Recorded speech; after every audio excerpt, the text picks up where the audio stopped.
A escada é uma construção que serve para fazer um deslocamento vertical. Nem sempre é assim, mas tem um jeito de facilitar tudo isso. Elevador? Não.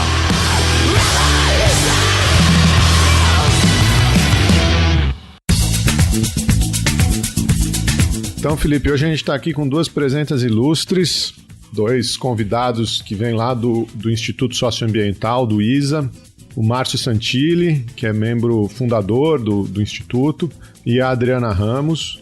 Os dois estão falando de Brasília com a gente, fazem a parte ali de coordenação política, de diálogo do Instituto Socioambiental, uma das ONGs mais antigas aqui no Brasil, ou pioneiras na temática de meio ambiente, na temática de proteção indígena. É um prazer enorme estar com vocês aqui. Prazer, Márcio. Prazer, Adriana. Bem-vindos. Eu que agradeço a oportunidade. É ótimo poder estar aqui nessa conversa com vocês hoje. Obrigado por topar conversar com a gente, Márcio, Adriana. O Instituto Socioambiental faz um trabalho incrível. A gente admira bastante o trabalho. É um trabalho muito importante. Pena que a conjuntura não está ajudando, né? A conjuntura não está ajudando nada. A gente tem visto aí muitas coisas, mas antes de mais nada eu queria parabenizar vocês pelo trabalho, é uma inspiração para todos nós. A conjuntura não ajuda, o Felipe já adiantou, a gente está gravando aqui no finzinho de maio e tivemos dois atentados recentes, ou dois crimes recentes, né, de ataques de garimpeiros contra a população indígena. Muita gente também tem falado da postura desse governo com os povos originários do Brasil, com os povos indígenas. Tem denúncia na ONU a respeito do genocídio que esse governo tem cometido. Então, queria ouvir de vocês um pouco como é que vocês enxergam, né, a questão indígena hoje no Brasil, a atuação desse governo e até o trabalho que o ISA tem desenvolvido.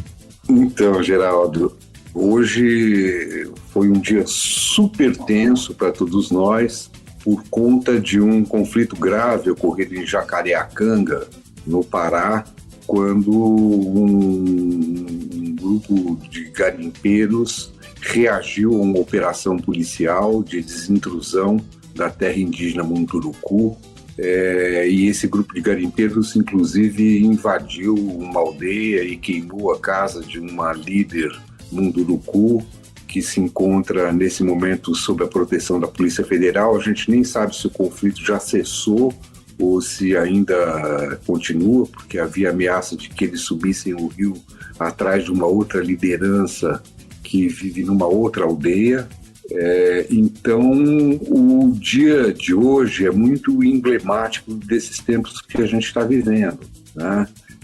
Em que a gente não está falando simplesmente de um grupo de garimpeiros, a gente está falando de uma empresa de garimpo, né, que opera nessa região com maquinários gigantescos, né, que evidentemente custam uma fortuna, né, e que acabam sendo introduzidos dentro das terras indígenas para arrebentar com os rios, com a floresta, com tudo que houver pela frente em busca do ouro, né? Do ouro ilegal, porque a gente não está falando de um empreendimento que pague impostos ou que contrate as pessoas de acordo com a legislação trabalhista, né?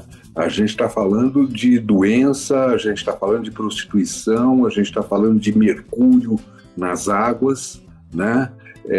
De um nível de devastação impressionante e uma reação que mostra o empoderamento que esses grupos estão sentindo nesse momento em vista do estímulo explícito do presidente da República a esse tipo de atividade legal, e que acaba elevando o conflito, né, a um grau exponencial, expondo a vida das pessoas num momento onde já não faltam tragédias no nosso país. Para você ter ideia, amanhã o Bolsonaro está indo para a área Yanomami para defender garimpo em terras indígenas, como que coroando esse conflito absurdo que ocorreu hoje no Pará. Então, é esse o sinal dos tempos. Lembrando que uma das lideranças garimpeiras que estava à frente hoje, né, desse ataque lá em Jacareacanga foi um dos que viajou no avião da FAB com o ministro do Meio Ambiente para Brasília. Então, o que a gente está vendo acontecer agora é reflexo de uma política mesmo de quase que legitimação, né, dessas atividades ilegais em detrimento do interesse dos povos indígenas. Eu queria voltar a isso, porque é tão surreal que eu quero ver se eu entendi direito. Desculpa a minha ignorância, né? Vocês citaram um conflito armado em Jacareacanga, com feridos, pelo que eu vi na imprensa, 10 de feridos. São garimpeiros trocando tiro com a polícia. E a Adriana acabou de trazer uma informação agora que um dos envolvidos nessa milícia, né? Eu acho que dá para falar assim, tem entrada direta, inclusive no avião presidencial, é isso? Não chegava a ser o avião presidencial, mas era o avião da Força Aérea que levou o ministro do Meio Ambiente para a região. Ele, ao invés de ir à região para coibir o garimpo ilegal e defender as terras indígenas, que são terras da União, ele foi à região para conversar com os garimpeiros e trouxe alguns deles para se encontrar com o presidente aqui. Então, o ponto é esse, né? É algo que não é algo acidental, né? Não é algo que faz parte de uma contingência. É uma coisa estruturada, né? Porque para você trocar tiro com a Polícia Federal, né? Invadir terras indígenas, né? Para extração de ouro, poluição dos rios, como o Márcio mencionou, e para frequentar, né, o salão ali, os corredores do Ministério do Meio Ambiente, parece que é algo, então, extremamente organizado e, como o Márcio também mencionou, legitimado pelo atual governo Bolsonaro. Estou entendendo certo? Isso, né? Inclusive vazou a informação da operação, né? Misteriosamente, todos ficaram sabendo antes. E, portanto, a empresa de garimpo pôde preparar a reação à operação da Polícia Federal. Então, é uma loucura. É a guerra dos Salles contra a Polícia Federal, esse imbróglio que virou aí o nosso país. Agora, nada disso surpreende, né? Porque isso foram as promessas de campanha do Bolsonaro, isso foi o que ele defendeu 30 anos na Câmara dos Deputados. Acho que se tinha um grupo da sociedade brasileira que não pode dizer que não conhecia, são os povos indígenas, porque Bolsonaro sempre foi um dos deputados mais anti-indígenas do Congresso, inclusive responsável pelo primeiro projeto de decreto legislativo para desfazer uma terra indígena, que foi a terra Yanomami. Então ele sempre teve essa pegada, né? Sempre foi o objetivo dele, agora ele tem o poder para fazer, né? Ele encaminhou ao Congresso Nacional esse projeto de lei que pretende legalizar a atividade garimpeira tal como ela ocorre dentro das terras indígenas. Ele não está nesse momento tramitando, mas está ali na mão do Arthur Lira, que é o presidente da Câmara, e o Bolsonaro já incluiu esse projeto de lei entre as prioridades que ele gostaria de ver sendo tocadas pelo Arthur Lira na pauta da Câmara. Então nós estamos na iminência disso aí, mas antes mesmo desse projeto de lei tramitar, ele sinaliza para essas empresas de garimpo, tipo assim, invadam que a gente garante, entendeu? Né? Nós vamos dar cobertura legal para essa barbaridade. Eu acho que esse que é o ponto, né? O governo cria uma condição de possibilidade, né? Ele incentiva, não é só que ele permite, ele incentiva, né? Quase como que terceirizando esse genocídio para esses grupos econômicos, né? Então, só dizer que quando a Polícia Federal vai lá para cumprir a lei, as pessoas envolvidas nesse tipo de atividade se acham no direito de se revoltar, mas ele não falou que era para a gente ir, sabe? Tipo assim, como assim? Então é incrível, realmente é uma inversão total de valores. O ISA tem um escritório em São Gabriel da Cachoeira, não tem? A gente está presente lá, estamos presentes em outras regiões também, atuando em parceria com as organizações indígenas locais. O caso específico de São Gabriel é porque a gente está na região mais indígena do Brasil, né, o município mais indígena do Brasil, uma densidade muito grande da população indígena, muitas etnias, e numa região com uma forte presença militar. Enfim, região de fronteira, trinacional, Venezuela, Colômbia, Brasil, historicamente com uma presença forte do Exército, e essa presença é quase que um fetiche dentro da ideologia militares e tal. O Bolsonaro vai para lá, né, para cultivar esse fetiche, ao mesmo tempo, né, aproveitar para defender o garimpo em terras indígenas. Ele vai inaugurar uma obra de recuperação parcial de uma rodovia que vai de São Gabriel da Cachoeira para Cucuí, em direção à fronteira. A estrada estava completamente detonada, parece que o Exército deu um trato lá, sabe Deus a que custo. E, enfim, então ele vai cumprir essa agenda, né, que, enfim, faz parte dessa síndrome mobilizatória de campanha eleitoral. Evidentemente, ele quer produzir imagens e sinais que venham para cá, né, para fora daquela região, mas essa viagem provocou transtornos incríveis nas vidas das pessoas lá, né? As organizações Yanomami, que discordaram da presença dele, estão meio alijadas, eles estão, enfim, privilegiando como canal uma das lideranças que é mais ligada ao garimpo, né? Militares levando faixa de defesa do garimpo lá para a cerimônia que vai rolar, estrada bloqueada para o acesso das pessoas de fora, né? Então, enfim, produziram um cenário ad hoc lá, né? Que a gente vai saber melhor amanhã o que vai acontecer, né? Mas, enfim, é isso. Parece que o sinal fundamental que ele pretende passar é isso aí, né? É a legalização do garimpo.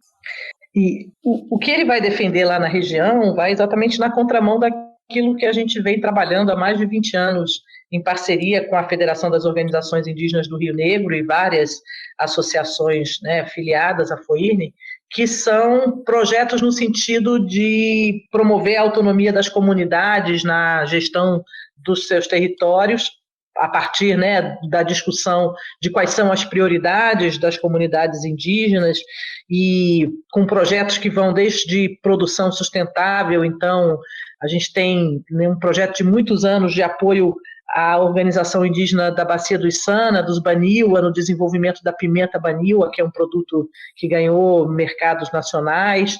Tem vários projetos de turismo sustentável tocado pelos próprios povos indígenas, inclusive projetos na linha do turismo de pesca, em que eles têm parcerias com empresas. E a ideia é exatamente que eles possam ter a opção, né, de diferentes projetos de geração de renda a partir, né, da sua forma de estar naquele território. E o que o governo está propondo com esse projeto e vários outros que agora diferentes deputados têm apresentado no Congresso é colocar como alternativa para os povos indígenas na geração de renda estratégias como o garimpo, a mineração, atividades ligadas ao agronegócio, que são atividades que estão sempre na mão de terceiros, né? Que não são atividades que geram autonomia ou que garantam a sustentabilidade do território, né?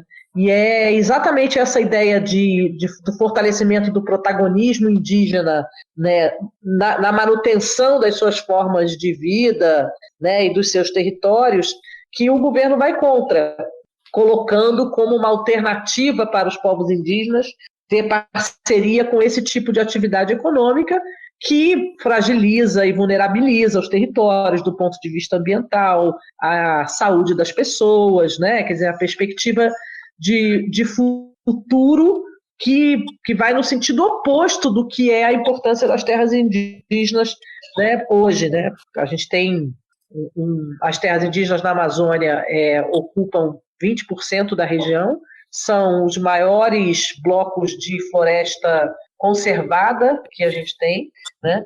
Tem um potencial imenso de desenvolvimento a partir da manutenção da floresta, e o que o governo traz exatamente para essa parcela do território é a proposta das atividades mais impactantes e degradantes. Então, é uma inversão numa perspectiva de direitos humanos, de emergência climática, de conservação ambiental. O Chutando a Escada conta com o apoio financeiro dos seus ouvintes. Para saber mais, acesse chutandoaescada.com.br/apoio.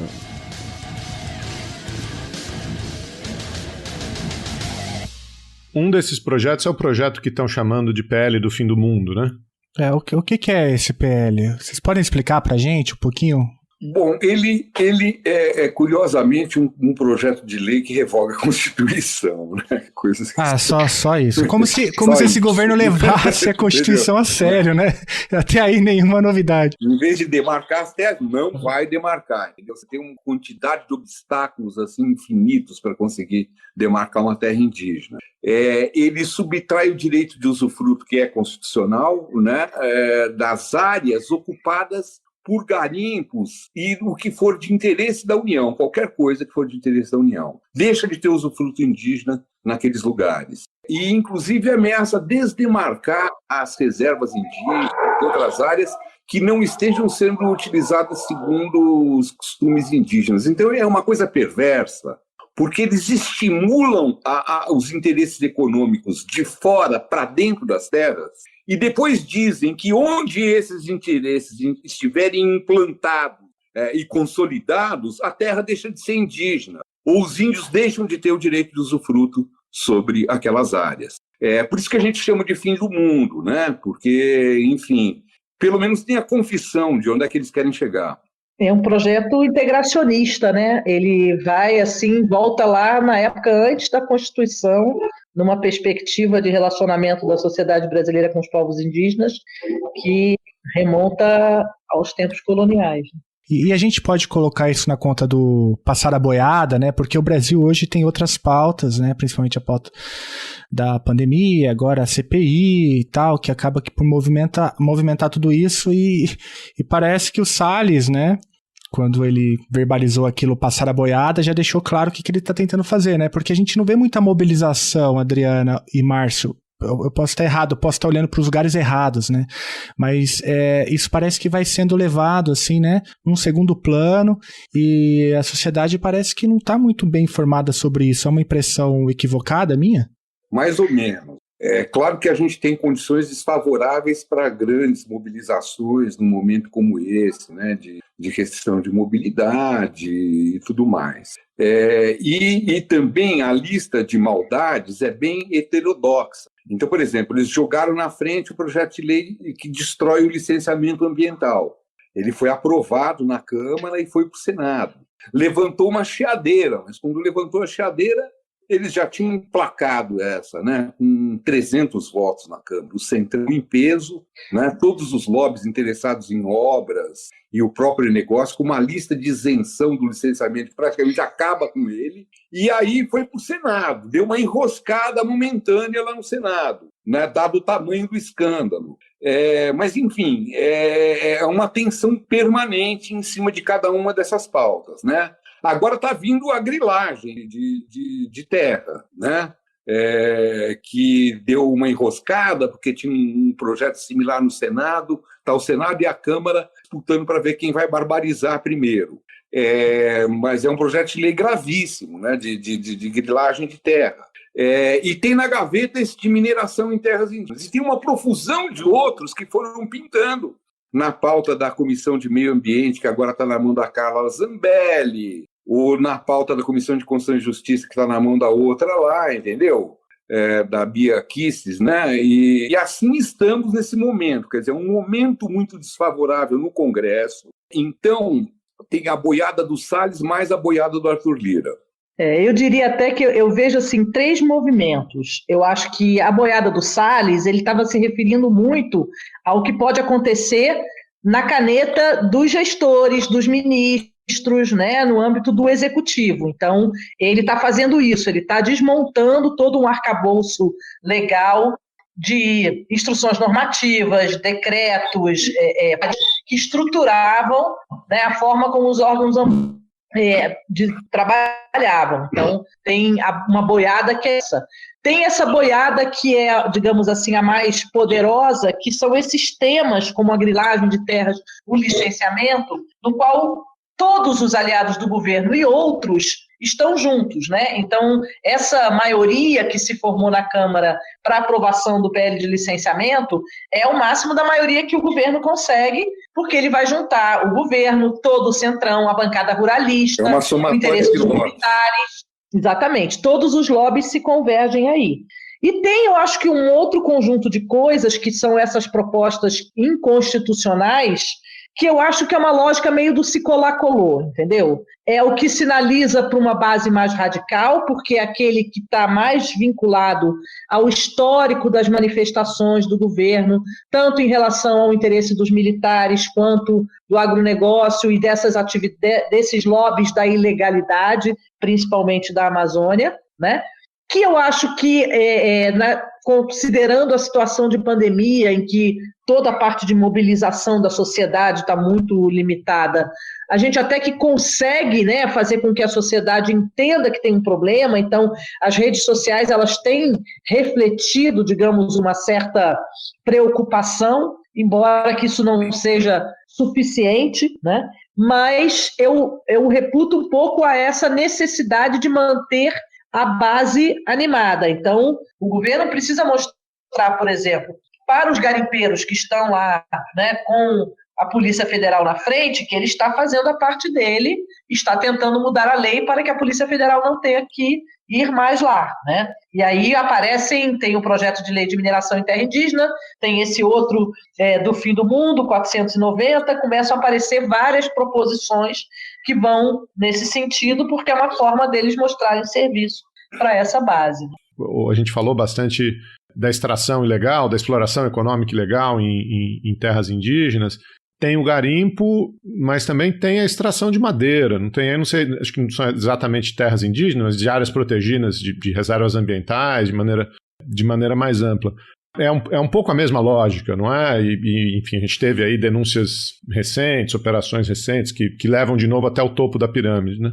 É um pouco a mesma lógica no sentido de você, digamos, apoiar esses segmentos que exploram a floresta de uma maneira descontrolada e ilegal, né? A diferença é que, por exemplo, o garimpo em terra indígena ele é 100% ilegal.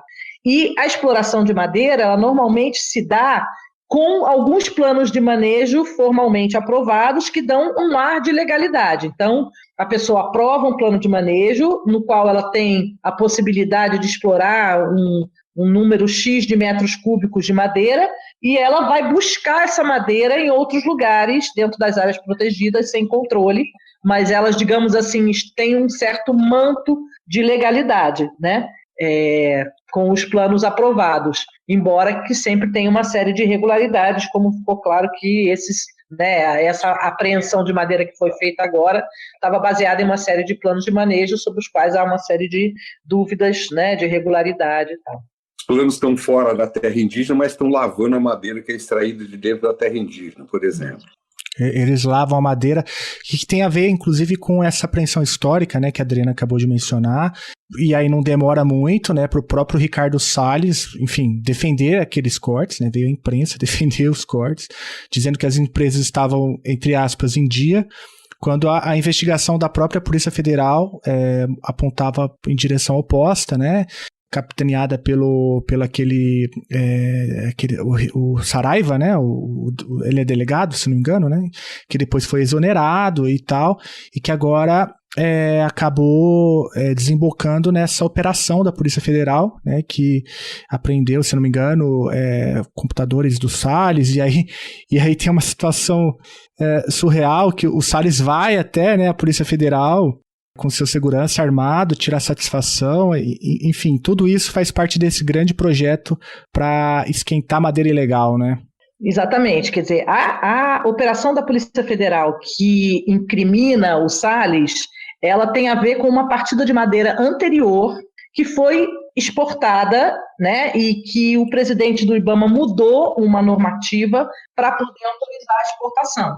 Ocorre que nos Estados Unidos eles não deixaram entrar, porque para eles não estava legal, porque a normativa que foi alterada vai contra uma norma americana. Então, os norte-americanos disseram, não, isso aqui não entra, e mandaram buscar de volta, inclusive, porque não é que nem a gente que para contrabando aqui e a gente internaliza, doa, leiloa, não, lá não, tá ilegal, não é para entrar, vocês busquem de volta. E essa operação é que acaba implicando ele, né? Pode até ser que essas duas operações venham, digamos, a se fundir e tenham questões comuns, mas são dois movimentos diferentes, né? Importante demonstrar.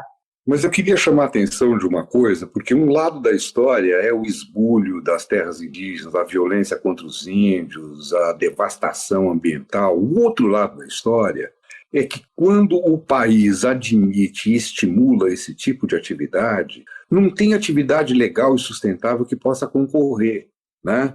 Essas atividades é que estabelecem o padrão do modelo produtivo vigente, né? Porque como que uma empresa madeireira que queira operar dentro da lei vai poder concorrer com esse tipo de produção predatória, né? Tendo que investir pesado em inventário, em áreas muito mais extensas para exploração, enfim, na legalização de toda a cadeia, né, do corte, do transporte, da comercialização e tal, quando você está concorrendo com bandidos que não respeitam nenhuma lei, não somente a lei ambiental, não somente a lei de proteção aos índios, e estão deitando e rolando. O mesmo se aplica à mineração. Como é que você pode ter a ilusão de uma atividade mineral minimamente sob controle se ela vai ter que concorrer com um garimpo predatório que escraviza pessoas, que destrói os rios, que dá tiro nos índios, que, entendeu? Quer dizer, com crime organizado, porque é disso que se trata. Então, o impacto dessa tragédia vai muito além dos índios, é o impacto sobre o país, sobre todos nós, né, sobre o momento grave que o planeta está vivendo. Isso que aconteceu hoje, ou está acontecendo hoje em Jacareacanga, é uma afronta ao futuro da humanidade.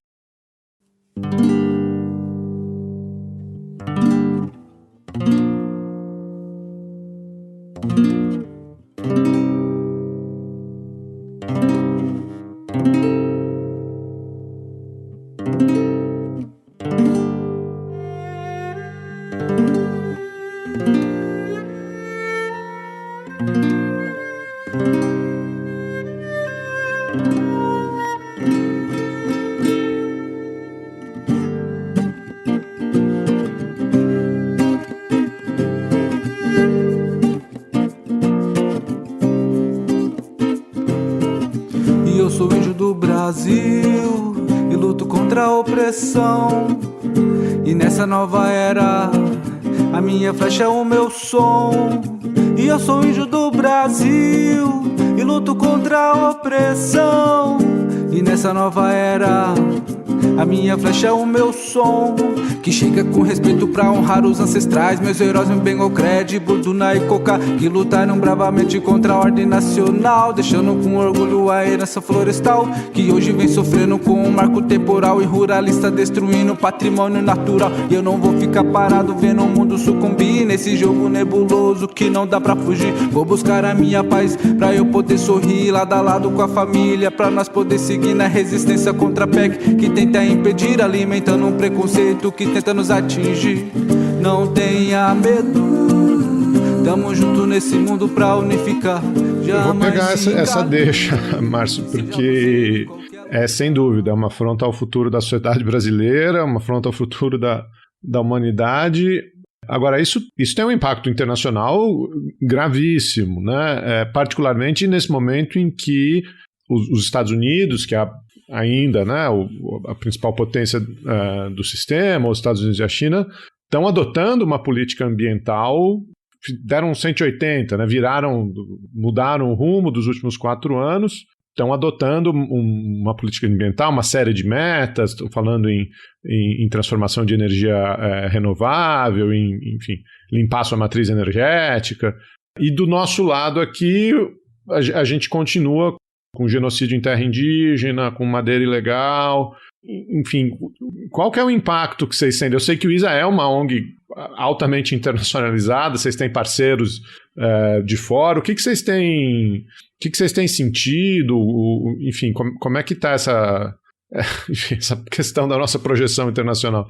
Eu não sei se você viu outro dia, quando o John Kerry foi ao Senado americano ser questionado sobre a questão das políticas climáticas e questionaram ele sobre o Brasil, que ele chamou de regime do Bolsonaro, né?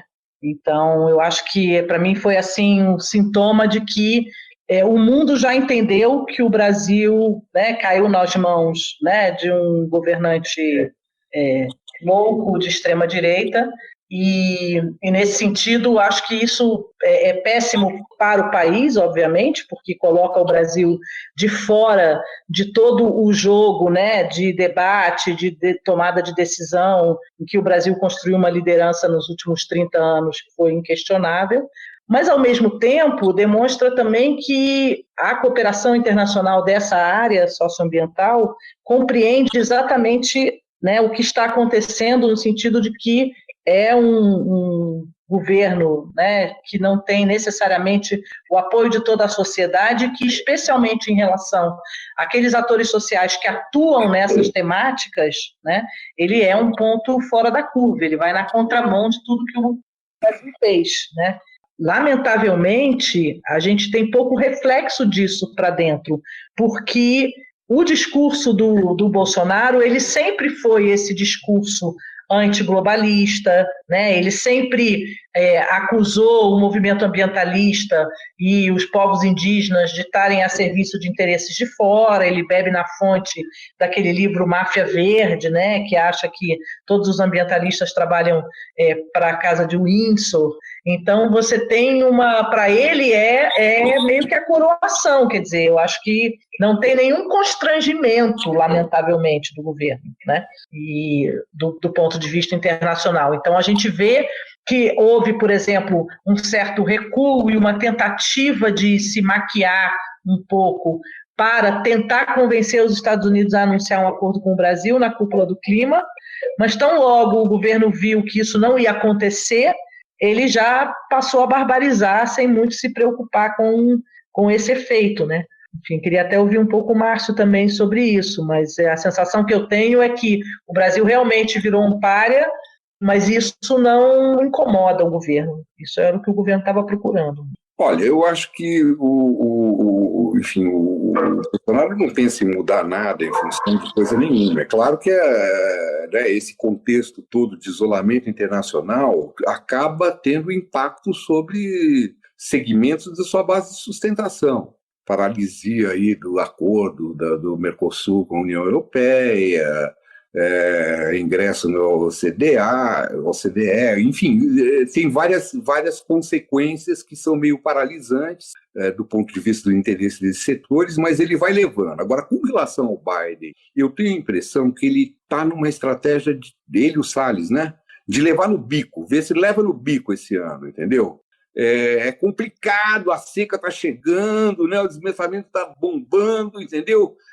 Mas eles vão tentar levar no bico, porque o ano que vem já anda a eleição, entendeu? Então, ninguém vai jogar para derrubar ele, vai jogar para derrotar ele, entendeu? Quer dizer, eu acho que ele faz um jogo meio realista nisso aí, deram um discurso para ele ler lá, ele quase nem consegue ler o troço e tal, porque é um negócio que tem nada a ver com o que ele acha, com o que ele pensa, mas eu entendo como uma coisa meio assim, vamos levar no bico esses caras aqui, entendeu? Para eles não encherem o saco, não derrubarem a gente esse ano, porque o ano que vem já estamos na eleição e tal, meio assim. Enfim, isso tem consequências, né? Os caras, em algum momento, vão perceber que estão fazendo um papel de idiota de conversar com esse cara, mas enfim, né? Pode ser que o jogo engrosse, né? Vamos ver quanto tempo leva. Eu acho que eu estava lembrando aqui o discurso do ano passado, de 2020, do Bolsonaro na ONU.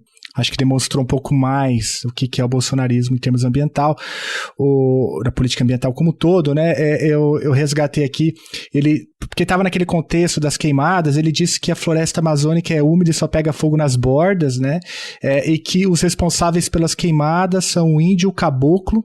E depois ele fala um negócio também, que até a Adriana citou aqui, que ele diz o seguinte, o Bolsonaro na ONU, abre aspas, que o Brasil é vítima de instituições internacionais que fazem campanha escorada a interesses escusos que se unem a associações brasileiras aproveitadoras e patrióticas, né?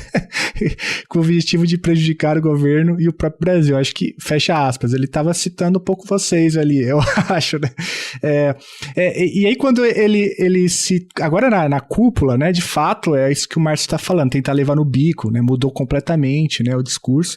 Mas o discurso de 2020 na ONU é o passado, é o presente e é o futuro do bolsonarismo nesse tema, né? Então, por óbvio, assim, na minha leitura, mesmo o Biden ou o John Kerry não cai nessa tão facilmente, né? A própria imprensa estadunidense viu com muito ceticismo, né, o discurso do Bolsonaro, e nessa audiência no Congresso americano, que o Kerry vai até o Congresso e ele diz, né, que estava preocupado com esse regime do Bolsonaro, e ele achava que os Estados Unidos deviam procurar formas de evitar que a Amazônia desapareça. Esse é o termo que ele usou, né? E também diz, em determinado momento, que os Estados Unidos precisariam criar instrumentos para descobrir o que está acontecendo na floresta amazônica. Enfim, eu acho que esse é um gargalo mesmo, interessante, né, pra gente poder ver, mas até onde eu tô entendendo, o governo do Biden não tem comprado tão de bate-pronto, né? Parece que a estratégia é um pouco esse, não pode entrar com sanção para não perder o único canal de diálogo, porque a ideia é justamente entender o que está acontecendo, e todas esses projetos de lei têm sido monitorados. Eu acho que até a própria socioambiental tem um papel importante nisso, né? De denúncia e tal, de compilação dos dados, para que todo mundo esteja mais ou menos bem informado. Eu acho que faz sentido, assim, eu acho que, na verdade, eles têm dito que eles não querem dizer que não vão fazer nada com o Brasil, porque eles acham que só podem cobrar ou ajudar o Brasil a melhorar, né, o controle sobre a Amazônia se eles estiverem, digamos, aliados de alguma maneira. Então, eles têm uma tentativa, né? E eu acho que no processo de negociação pré-cúpula do clima, eles tiveram algumas primeiras conversas que aconteceram a portas fechadas e sem muita visibilidade, que deram a eles a impressão de que eles iam conseguir avançar, até que começou uma mobilização da própria sociedade para demonstrar, dizer, olha, não adianta, né, negociar uma coisa pontual aqui se tudo isso está acontecendo no país. Mas, ao mesmo tempo, tem uma coisa curiosa, que é essa, assim, não é que nem está acontecendo na CPI da Covid agora. Não é que o governo vai lá dizer que não, o governo vai lá tentar convencer de que o argumento dele é válido. Então, para dar um exemplo disso, quando teve essa tensão com essa grande mobilização antes da cúpula do clima, a Embaixada Brasileira, que organizou uma reunião virtual para conversar com algumas lideranças indígenas da APIB, da Articulação dos Povos Indígenas do Brasil, né? Então, colocaram numa sala virtual, alguns dos negociadores convidaram a APIB. Como eles tinham que informar o governo brasileiro que essa reunião ia acontecer, o governo brasileiro, então, falou, não, mas então vocês não vão conversar só com esses indígenas, vocês vão conversar também com os indígenas que nós vamos indicar, e indicaram alguns indígenas que estão alinhados ao governo nessa proposta da abertura das terras indígenas. E era uma reunião em que, na abertura da reunião, eles foram muito claros em dizer, olha, os negociadores que estão aqui são da área de clima, então a conversa aqui tem que toda ter a ver com o clima, não é uma conversa sobre direitos humanos, sobre outros assuntos. Mas os representantes, né, digamos, da ala governista que estavam na reunião, eles não se deram a esse trabalho. Eles repetiram a mesma abordagem, que é a abordagem de que, para gerar renda, é preciso abrir esses territórios para outras atividades econômicas, para melhorar as condições de vida dos índios, que eles também têm essa possibilidade. Então, tem uma coisa curiosa, que é assim, não, a gente faz questão de que esses indígenas estejam lá, mas não é que a gente tenta enganar vocês de que o discurso deles e o que a gente está propondo tem a ver com mudanças climáticas, com conservação da floresta, né? É tipo, a gente precisa convencer vocês de que esse assunto não é tão importante. E aí o tiro sai pela culatra, porque você chega na frente dos negociadores que estão ali, né, pela agenda climática, e reforça para eles de que a proposta que o governo tem para as terras indígenas não dialoga com essa realidade, não leva isso em consideração.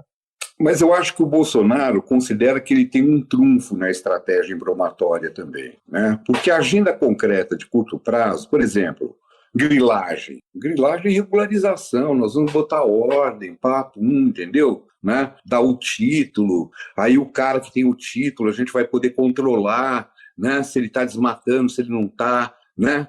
Ele aposta, por exemplo, que mineração em terras normal, os índios dos Estados Unidos não vendem petróleo, caralho a quatro, que eles querem, entendeu? Então, a gente tem ele tem uma proximidade de agenda maior com o espírito norte-americano do que com o espírito europeu.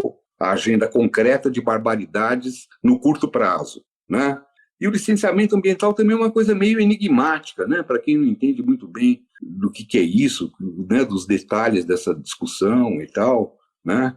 Então, enfim, quanto mais tempo ele ganhar, mais ele avança na estratégia, né? No âmbito da destruição da legislação, da destruição do aparelho do Estado e de consolidar espaços no chão. Agora, vai dar um tilt em algum momento nessa história, né? Acho que a questão é saber quanto tempo a gente aguenta ou quanta gente vai morrer até lá, né, Márcio? Porque é isso, né? Tem indígena morrendo do mesmo jeito que tem população ribeirinha morrendo, do mesmo jeito tem gente nas periferias da cidade morrendo. É um pouco o que você falou, né? São bandidos, são quadrilhas, desmontando o aparelho do Estado, se beneficiando do aparelho do Estado, se beneficiando da confusão. De qualquer maneira, eu acho até que os americanos estão percebendo as entranhas dessa agenda mais rapidamente, né? Enfim, eu também acho que ninguém é otário ao ponto de ficar, né, bobeiro. O cara também vai ter que mostrar resultado da estratégia dele, o Biden, tá certo? Então, nós vamos ter uma tensão aí nesse processo.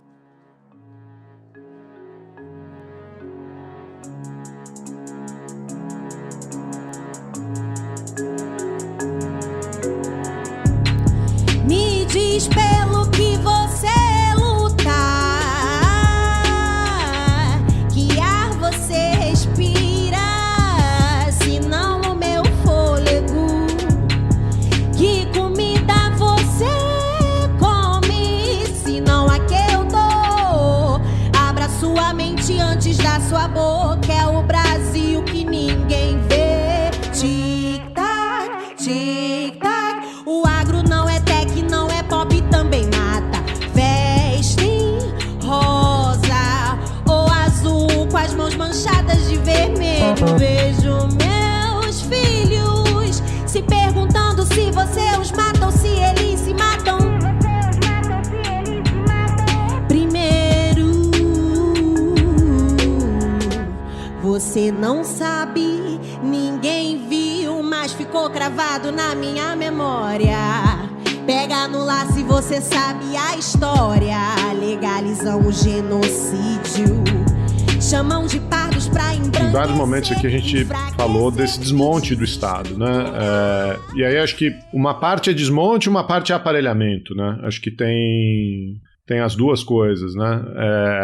Queria ouvir de vocês um pouco o que vocês estão vendo. A gente, enfim, tem as notícias do IBAMA, tem essa dança de cadeiras nos órgãos da Polícia Federal, tem FUNAI, tem ICMBio, tem... O que vocês estão vendo? O Ministério, né? Enfim. Uma chave de leitura pode ser a gente pensar o seguinte: existe uma inversão de finalidades das agências que atuam dentro dessa agenda, né? Então a FUNAI agora serve para perseguir os índios, para não demarcar as terras, para excluir terras do seu espectro de atuação. Chegar ao ponto de pedir para a Polícia Federal abrir uma investigação em cima da Soninha Guajajara, do Almir Suruí, né? O presidente da FUNAI. É o fim da picada, né? Então, a gente tem uma inversão. E no contexto dessa inversão, tem pedaços que devem sumir e outros que devem surgir. Então, o departamento de business nas terras indígenas tem que crescer. Agora, a fiscalização do IBAMA tem que sumir. E assim por diante. Quer dizer, eu acho que é um pouco essa lógica, né? É isso aí, né? E é esse aparelhamento, né? O governo da família, né? Então, você vai ver em cada setor segmentos que sempre tiveram interesse, às vezes, né, naquela área, influenciando para paralisar processos, para rever normas.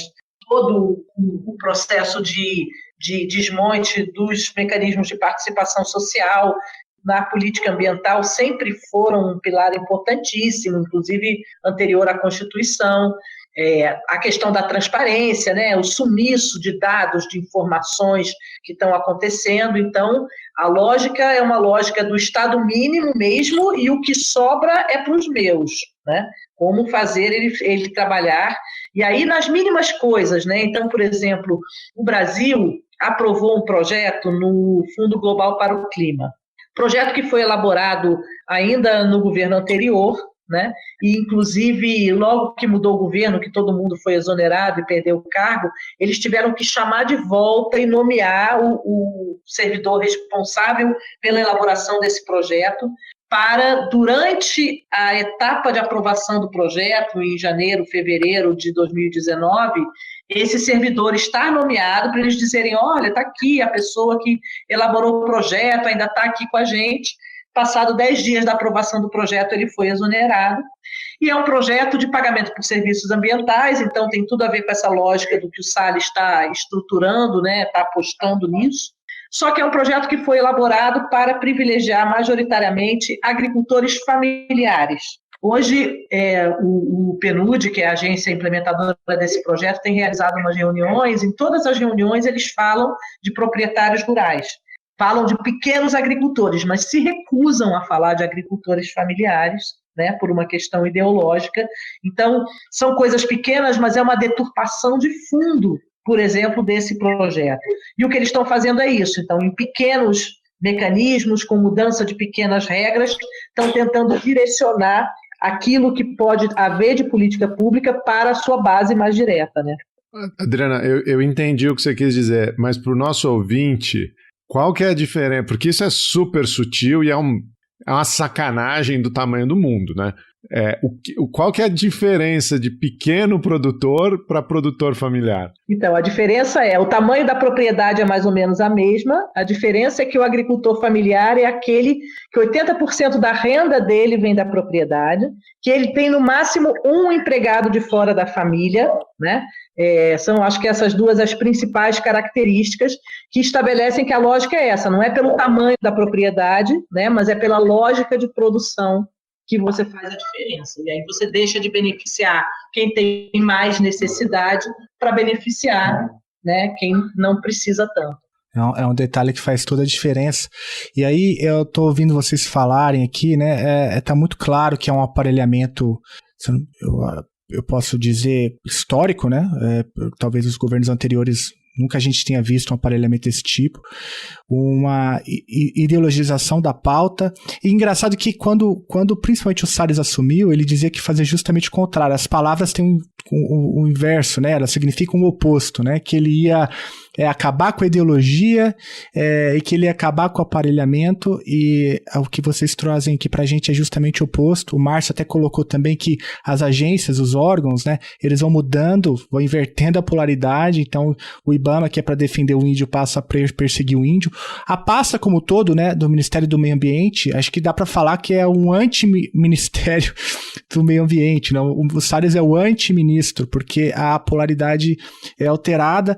E também ficou muito evidente na fala de vocês como que eles operam na confusão também, né, no caos. Às vezes jogam em várias frentes, múltiplas pautas, a Adriana até fala, se colar, colou, mas esse é o diálogo com a pauta, com a galera mais radical, aí enquanto isso tem outros movimentos. Então parece que o caos, né, é o projeto, né, é o método de ação, né, do Salles, do bolsonarismo como um todo.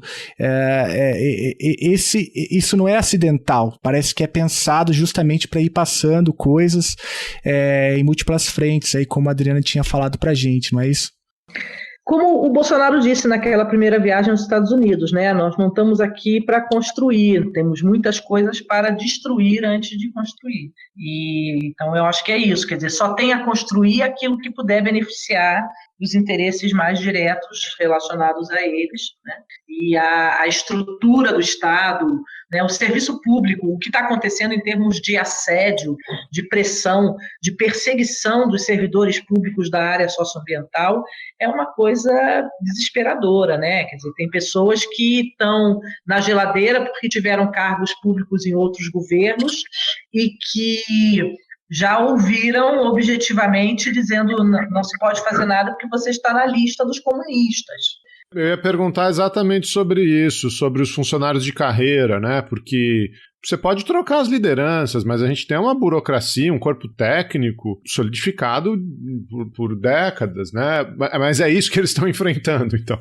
É isso que eles estão enfrentando. Recentemente, no IBAMA, o técnico, que foi o Hugo Loss, que fez, digamos, a reclamação ao TCU, demonstrando que o governo tinha desmontado todo o sistema para tramitar e cobrar as multas, né?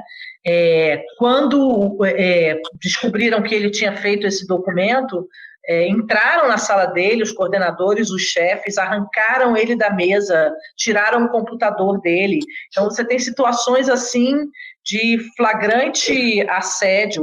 Bom, todos os principais cargos hoje no ICMBio e no IBAMA estão na mão de policiais militares, né? Então, você tem uma situação bastante dramática do ponto de vista da pressão sobre eles. E outros resultados que vêm daí, por exemplo, como dessa coisa de você ter policiais militares. Então, por exemplo, você tem uma situação que aconteceu na Amazônia muito louca, que foi o seguinte: quando a Operação Verde Brasil, né, foi para a Amazônia, uma das metas estabelecidas era o número de armamentos apreendidos, né? E, obviamente, você não teve um esforço, né, de apreender essas armas daqueles que estavam atuando ilegalmente, porque a operação avisava, né, das operações de fiscalização, não teve um método de inteligência para fazer isso. Então, o que eles começaram a fazer? Os policiais que são do ICMBio, né, começaram a ir nas reservas extrativistas, nas comunidades, e apreender a arma de caça, aquele rifle que era de defesa individual, para computar, né, no volume de armas apreendidas pela operação. Então, você tem uma situação em que servidores, comunidades, todos aqueles envolvidos, né, na gestão ambiental, estão sendo, digamos assim, né, tendo seus objetivos totalmente deturpados e estão sendo pressionados dessa forma. Esse é o contexto de uma carta, né? Eu vi na imprensa uma carta de inúmeros servidores do IBAMA denunciando as paralisações, as fiscalizações promovidas por Salles. Eu acho que você explicou bem o contexto dessa carta. Acho que o ouvinte pode procurar aí, vai encontrar essa carta, né? Eu acho que uma carta inédita também, né? De inúmeros servidores do IBAMA denunciando o que o Salles tem feito. Nossa, que situação, Adriana. Minha solidariedade aí a todos os profissionais envolvidos, servidores, servidoras.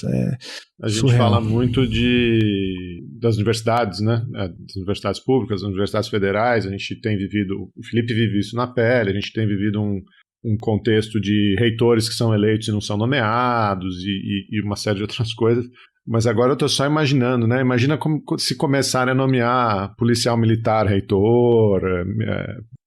No IBAMA já é uma realidade, né? Pelo que a Adriana falou. No ICMBio, todos os cargos de confiança são, e no IBAMA, agora na última, com esse afastamento do presidente, o novo presidente do IBAMA também é policial militar.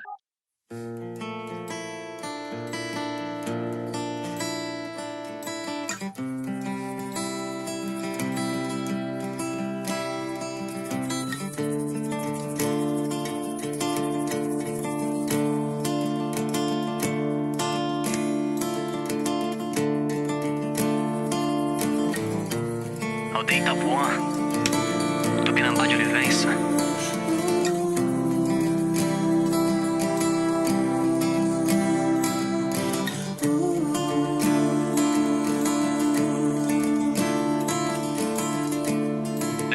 Sonhos.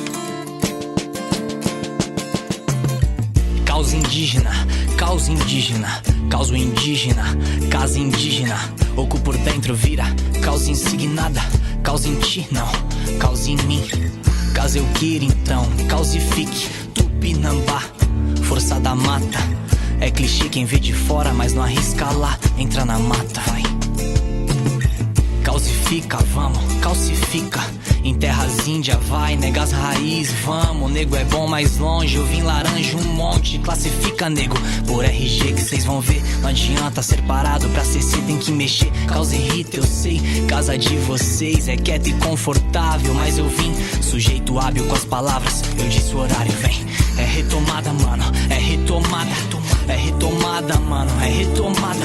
É retomada, mano, é retomada. É retomada, mano, é retomada. É retomada, mano, é retomada. É retomada, mano, é retomada. É retomada, mano, é retomada. É retomada. Tomando a gente tangenciou um tema que é muito importante, né? Que diz respeito à pandemia e o povo indígena. Vocês mencionaram, né, que isso é um grave problema, e essa é uma pauta também que está posta aí na CPI da pandemia e tal. Eu queria ouvir um pouco vocês, assim, como que vocês estão acompanhando esse genocídio indígena. A palavra genocídio, né, ela gera, inclusive, perseguições, né, por parte do Bolsonaro, que já procurou ameaçar jornalistas e tal, por conta do uso do termo genocídio. Mas qual que é a leitura que vocês estão fazendo? Dá para falar mesmo que é um projeto mesmo de disseminação do vírus em territórios indígenas? Enfim, como que vocês estão enxergando esse tema? Bom, a gente tem um pacote de aberrações, né, todo o tratamento dessa questão em relação aos povos indígenas, assim como a gente tem um pacote de aberrações no tratamento com as pessoas não indígenas do país também, né? Quer dizer, uma situação realmente, uma calamidade inusitada, né, que a gente está vivendo em relação a essa crise sanitária. Mas em relação especificamente aos índios, basta a gente lembrar que foi preciso a APIB ir ao Supremo Tribunal Federal para que o governo se dignasse a apresentar um plano de combate à pandemia entre os povos indígenas. Quer dizer, precisou chegar a esse ponto. E essa peleja continua, porque é uma embromação permanente, planos que não tem nada a ver, coisa furada, entendeu? Um jogo permanente de pressão através do Supremo Tribunal Federal para conseguir fazer com que o governo federal desse alguma atenção prioritária para essa questão. E foi também no contexto de um tensionamento muito grande que se conseguiu que os índios fossem incluídos como prioritários na vacinação, e o governo ainda excluiu da prioridade para a vacinação os índios que vivem fora das aldeias, fora das terras indígenas. Que são os que estão mais expostos, né? Então você veja, quer dizer, só isso já dá uma dimensão da aberração. Agora, a distribuição de cloroquina, entendeu? Quer dizer, todo tipo de maluquice esses caras fizeram em cima dos índios, inclusive de incentivar picaretas evangélicos por aí afora, a disseminar fake news sobre vacina, sobre, enfim, toda a questão da pandemia. Então, realmente é uma calamidade. E com certeza é um projeto, né? Porque essa história, por exemplo, né, dos pastores fomentarem o medo da vacina entre os povos indígenas foi assustador. Então, no início da vacinação, as notícias de tantos indígenas que não queriam se vacinar, inclusive fizeram com que tanto a APIB quanto várias organizações, o próprio ISA, se mobilizassem em campanhas pela vacinação entre os indígenas. Mas é uma coisa muito louca, porque assim como aconteceu no Ministério da Saúde, você vê na FUNAI, no ICMBio, são órgãos em que, se você não tivesse uma ordem contrária, a política como ela é no dia a dia teria contribuído para um resultado melhor, né? Então, você precisa desmontar o trabalho dos indigenistas e servidores da FUNAI para que eles deixem de atender os povos indígenas, que já é da rotina deles, né? Então, se não tivesse tido uma ordem para não fazer, a gente teria tido certamente, né, o corpo técnico da FUNAI todo se organizando junto às organizações indígenas para ajudar a fazer barreiras sanitárias, né, campanha de conscientização, né, apoio às ações de saúde. Então, você tem que ter uma ordem para que essas coisas não sejam feitas para chegar no resultado que o governo espera. Se o governo não tivesse feito nada, teria sido muito melhor. Essa que é Com certeza, em conclusão. tudo. Quem conhece o SUS sabe disso. A gente não, se não tivesse atrapalhado, a gente não estava na situação. Adriana, Márcio, vocês trouxeram também aqui um outro elemento que para mim é novo e eu queria voltar, que é a utilização de pastores para difundir o negacionismo, enfim, relacionado à vacina entre povos indígenas. É nesse nível aí, eu entendi certo, é isso? É uma estratégia de utilização de pastores para... Ai, gente, é inacreditável. A política indigenista, nesse momento, deixa até sobre a tutela desses caras a questão de índios isolados. Então, você imagina, né? Porque para eles devem ser atingidos, devem ser, enfim, tem que deixar de ser isolados. Tem que ser evangelizados, são almas perdidas que precisam ser resgatadas. Você voltou lá antes de... gente, a gente está voltando no século... antes do... Nós estamos muito preocupados com a situação dos índios isolados nesse momento, né? Porque nós temos daqui para o final do ano a cessação de algumas portarias de restrição de usufruto sobre áreas ocupadas por índios isolados fora de terras indígenas demarcadas. E a renovação dessas portarias é fundamental para manter o mínimo de proteção legal sobre esses grupos. E isso é um ato do presidente da FUNAI. Então, nós estamos aí na expectativa para ver o que é que vai acontecer em relação a isso. Mas esse é um capítulo à parte, né? A ameaça sobre os povos isolados nesse momento. Não, e acho que é importante frisar também que essas políticas começaram antes da pandemia, né? Essas políticas de invasão de terra, enfim, de estímulo a garimpeiros e etc. A gente já tinha muito material para denunciar o governo antes da pandemia, né? A pandemia, acho que, enfim, torna a situação trágica, crítica, calamitosa, não sei nem mais qual é o adjetivo, mas é isso que vocês apontaram bastante, né? É a promessa de campanha, é a trajetória histórica, é como ele sempre se referiu a esses grupos, não só a esses grupos, né? Você também põe quilombolas, também põe um monte de outros grupos menos protegidos nesse show de horror que o governo propicia, né? Vamos, antes de terminar, olhar um pouco para frente e, de repente, entendeu? Ver se a gente consegue transcender esse momento tão trágico, né, que a gente está vivendo, porque o fato é que a crise do governo está aí, a campanha eleitoral está antecipada, está na rua, entendeu? Vai pegar fogo daqui para frente, né? O poder objetivo desse tirano está cada vez mais precário em várias áreas, infelizmente, para atacar os fracos oprimidos, que ainda está com muito poder. Mas nós temos que livrar o Brasil desse cara o ano que vem. Esse é que é o ponto, entendeu? Que eu quero chegar. Quer dizer, nós temos que aprender com toda essa tragédia, com o sofrimento, com o passivo gigantesco que esses caras estão produzindo, né? Para ver que não dá mais para brincar com essas questões e com essas políticas, entendeu? A gente tem que tirar esses caras do governo e implementar uma agenda de recuperação nacional que traga as lições desse período sinistro, no seu bojo, no seu conteúdo, apontando para um futuro de superação e de valorização dessa imensa diversidade socioambiental que o nosso país tem e que pode, sim, ser o ativo principal da construção de um projeto de futuro para o Brasil. Eu acho que, nesse sentido, a comunidade internacional tem um papel super importante, né? Porque quem mostra para a gente, né, mais e mais que essas questões são fundamentais, que elas são passaportes para o futuro e que são o diferencial do Brasil em relação a muitos outros países é a comunidade internacional. A forma como ela valoriza e como ela traz de volta essas cobranças, né, ao Brasil.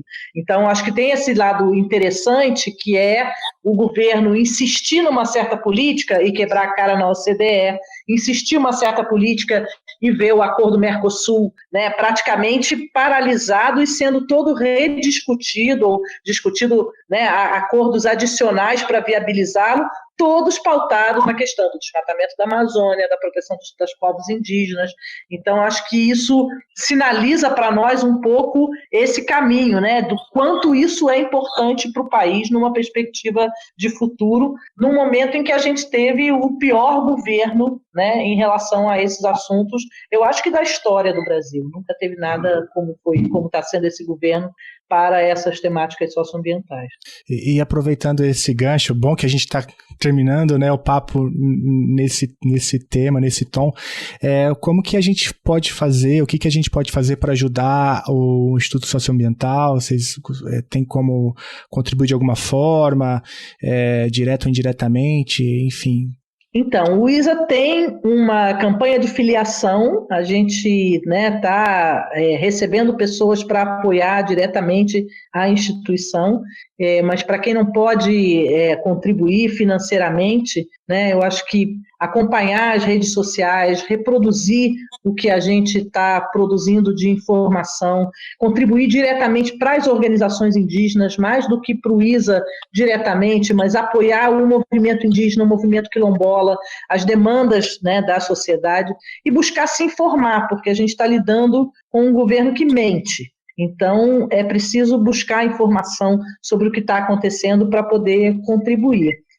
Então, eu queria também colocar um ponto que eu acho que é interessante, que é um paradoxo curioso desse quadro que a gente tem, porque a tenacidade do Bolsonaro em detonar o meio ambiente, os povos indígenas, os quilombolas, o Brasil socioambiental como um todo, também tem nos permitido colocar esse tema no topo da agenda. Muita gente que nunca tentou para essas questões está começando a perceber a importância civilizatória desses temas, né? E a importância estratégica que eles têm para a construção de um futuro para o Brasil. Claro que isso não é uma unanimidade, né? Mas o fato é que essa agenda está saindo do gueto, né?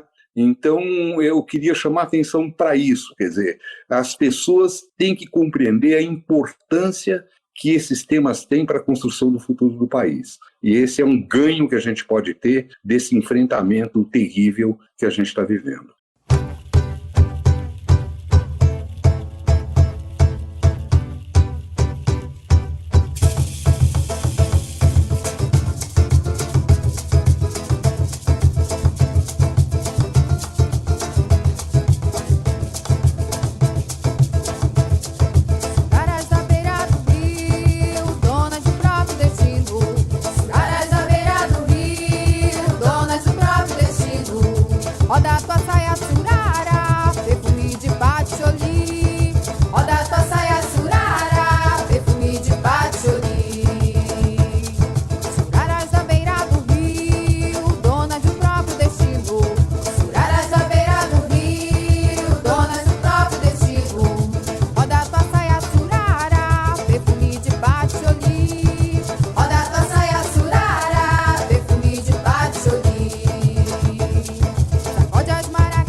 Você acabou de ouvir mais um episódio do Chutando a Escada. Para apoiar, acesse chutandoaescada.com.br/apoio.